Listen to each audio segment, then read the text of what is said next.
morning, or depending when you're watching this, good afternoon, good evening, or good night. My name's Ross, and as always told, out of Voice of Radio. So today, I'm rather delighted to show you a winning Mad Party deck. Now, Mad Party, for those of you that may have forgotten, is basically the new version of Lost March, which in and of itself is the new version of Night March. Night March was amazing and ruled the format for a long time.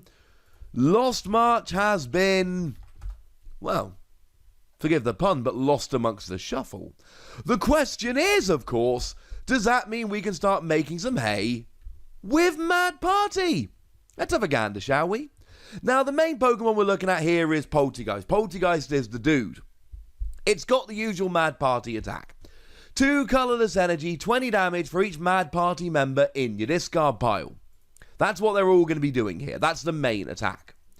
The reason why this is so much better, or is why we love Poltergeist the most, is because it's got the ability to let you discard a Pokemon with Mad Party from your hand and draw 2 cards, which firstly makes it easier to get those Mad Party members in the discard pile to do some extra damage, and secondly, means that you will be drawing extra cards, you'll be more consistent, etc. This is a wonderful, wonderful thing. So clearly we're playing 4 copies of Poltergeist here for fairly obvious reasons. But we are playing the other Mad Party dudes as well. Now, the other attacker that we see here is Bunnelby. Bunnelby is the other one we're actually going to be attacking with. It's got the same attack. 2 colourless energy, 20 damage for each Pokemon with Mad Party in your discard pile. And the reason we're attacking with Bunnelby is because it's 2 colourless energy and we get to use it. Now, we do also have Dedenne here, but Dedenne we're not attacking with. It's got 70 HP, it's a bit bulkier than the others, which is a weird thing to say about a 70 HP Pokemon, but absolutely true. The thing about Dedenne is it's a Psychic double colourless, so we're out straight away. We want to be using this attack for a single energy attachment. The moment we can't use it for a single energy attachment, we're done, we're out, we're good. We will attack with other Pokemon. And then we've got Galarian Mr. Rime, and again, we're out on this one as well. Partly because it's a water double colourless, and partly because it's a stage 1. It actually ends up filling the same role as Lampent did in Night March, which is to say, it does have Night March, or Mad Party for Mr. Rime, but you're never going to attack with it. You're not even playing the basic from which it evolves, you are literally playing it purely because it's another Pokemon with Mad Party, but because it's a stage 1, you cannot start with it, and that's actually a good thing. It's actually got a really nice ability that lets you swap one of your opponent's face-down prize cards with the top card of their deck, without looking at any of them, which could be kind of fun, and is a really nice counter to Jirachi Prism Star.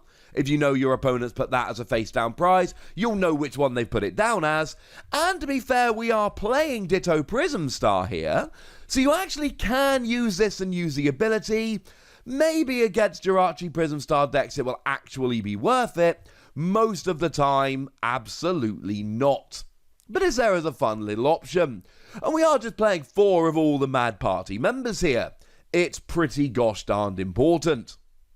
But what are we playing outside of Mad Party dudes? Well, I've already mentioned Ditto Prism Star, and in terms of attackers, nothing. Everything else we're playing is Tahao Pao. So we're playing a Mew from Unbroken Bonds, pretty important. Your Pokemon have hilariously low HP. Mew blocks bench damage. Probably sensible to play Mew. We're playing 1 copy of Oranguru, lets you swap the top card of your deck for a card in your hand, and it's just a little bit of consistency. Essentially, you end up drawing a card, and putting a card you don't want back on top of your deck. It means if you're desperately searching for that energy, you've got a greater chance of actually drawing into it. Far from perfect, but it'll do. Far better, of course, we've got Dedenne here. Dedenne discards your hand and draws 6 cards. Now, bearing in mind, a lot of the point of this deck is that you really want to get your Mad Party members into the discard pile. If you've got a hand full of them, you can go ahead and discard them using Dedenne while drawing a bunch of stuff. This is a very good thing. And then we got a couple copies of Crobat. Crobat is just shaming.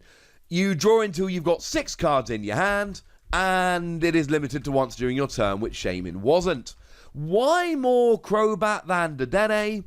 Because, yeah, Dedenne's awesome when you've got a handful of Mad Party dudes, but the reality is that's not going to happen all that often, so it's nice to be able to just draw cards and not worry. We're going to have a look at the energy in just a second. You cannot afford to discard the energy, which is why we're playing Crobat. Hey, speaking of which, the energy! You're attacking for 2 colourless energy. So we've basically got 2 options. Twin Energy, which is 2 colourless energy on a non-GX, non-V Pokemon. That'll do quite nicely. And Triple Acceleration Energy, which is 3 energy on an Evolved Pokemon, but it falls off at the end of your turn. Don't worry about the fact that it falls off at the end of your turn. That really isn't going to be an issue. You've got hilariously low HP. The chances of you attacking and keeping your Pokemon till the next turn are extremely slim, ladies and gentlemen. Extremely slim. So don't worry about it. The thing you do need to worry about and keep in mind here, Bunnelby is your backup attacker, and Bunnelby is a basic Pokemon, so you cannot use Triple Acceleration Energy with Bunnelby, so you need to really try and make sure you're using Twin Energy for Bunnelby, so you can use Triple Acceleration for Poltegeist. You have been warned. Now, in terms of the trainer cards, there's a lot that we would expect and a few things we wouldn't. Mysterious Treasure lets you discard a card from your hand and search for a Psychic Pokemon. Well, we've got a bunch of Psychic Pokemon, and it lets you discard a Pokemon. Bearing in mind, one of the things you need to be able to do in this deck is discard Pokemon from your hand so that you can get rid of those Mad Party members and boost up the amount of damage you're doing. 20 damage for each Mad Party dude in your discard pile. You need to be able to get the Mad Party dudes into your discard pile. This will help. Incidentally, when the rotation hits, very little of this deck is going away, but this is probably the biggest loss. When the rotation hits, we will be losing this. If that's about the best thing we're losing, we're fine. Yeah, we're losing Ditto Prism Star, but it's really not the end of the world. This is the big loss when rotation hits. But we're also playing 4 Quick Ball. Discard a card from your hand, could be a Mad Party member, to find a basic Pokemon. And we're also playing Great Ball here. Look at the top 7 cards of your deck, find a Pokemon, put it into your hand. Bearing in mind, a lot of the time with Great Ball, you're just going to be looking for any Mad Party member so you can discard them to do extra damage. I really wouldn't worry too much about it. Lots of Pokemon search. We need lots of Pokemon search, given the nature of the deck. We do play a copy of Ordinary Rod here because sometimes we'll need those Mad Party dudes back, especially Poltegeist.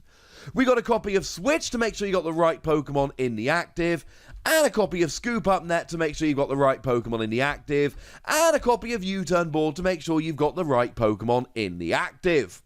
Rather than playing multiple switches, we've just got a variety of options. But bearing in mind U-Turn Board goes back to your hand if tool scrappered, that's a very important thing. Now, in terms of supporter cards here, we do play Professor's Research, but you've got to be extremely careful. Because you might end up discarding your energy. You discard your entire hand, draw 7 cards. But the problem is, you've only got 8 energy, and you can't recover any of them, so you need to be extremely careful here, like super careful, because you cannot give up that energy. We also see Boss's orders to grab Pokemon off the bench and KO them, and there's actually a full 4 copies here, but your damage output will sometimes be lower, and this deck really excels in taking out Dedenne and Crobat, so the lots of Boss's orders makes a lot of sense. And this is where it gets a little bit weird, because the other 2 supporters we play are Hapu and Roxy. They're not usually the kind of supporters we would expect to see in a deck like this, but they're actually perfect. Hapu, for those of you that may have forgotten, lets you look at the top 6 cards of your deck, put 2 of them in your hand, and discard the other cards. It is a very brutal, very aggressive supporter that will often lead you to discard stuff you don't want to discard. But in a deck like this where you really do want to do lots of discarding, this could be awesome. Though do bear in mind there will be times you play Hapu and get rid of your energy. We've already talked about how horrible getting rid of your energy could be. You've been warned, ladies and gentlemen. You've been warned. And then we've got Roxy. Now, Roxy is usually played exclusively for discarding, coughing, and wheezing. Roxy lets you discard a Pokemon from your hand and draw 3 cards. Coughing and wheezing, when discarded using Roxy, put 1 damage counter on each of your opponent's Pokemon. But remember, Roxy discards a Pokemon from your hand and draws 3 cards. This is a deck that really wants to discard Pokemon. So a lot of the time, what you're going to do is play Roxy, get 2 Mad Party members in your discard pile, while drawing 6 cards. Yeah, Roxy becomes awesome in this deck. Nice! And then in terms of stadiums, we got a single copy of Sky Pillar. It stops damage and also damage counters on, or any effective attacks, including damage counters, on your bench Pokemon, bearing in mind your low HP here. And it is worth bearing in mind that this is lovely against Dragapult. Dragapult can drop 5 damage counters in addition to the damage done from its attack. That's pretty brutal against a deck like this. I like this deck. I love seeing stuff like Roxy and Hapu coming out and actually being good and being played. There is a decent chance this deck is not going to be quite hard-hitting enough, and that it's going to go more Lost March than Night March. Night March ruled the format, Lost March, as we mentioned earlier, did not. But I do think there's an awful lot of potential going on here, and I'm a huge fan. But I would like to know what you think. So let me know in the comment section, would you? Go nuts, be nice. And then make sure you like this video, subscribe to this channel, follow me on Twitter at TheWassy, and Twitch for some live action at twitch.tv/PTCGRadio. If you want to support the channel, get some bonus podcasts and all that good stuff, head on over to patreon.com/PTCGRadio, where you can do exactly that. But by far the most important thing as always, look after yourselves till next time, would ya? Thank you very much for watching. My name's Ross, and you've been watching PTCG Radio.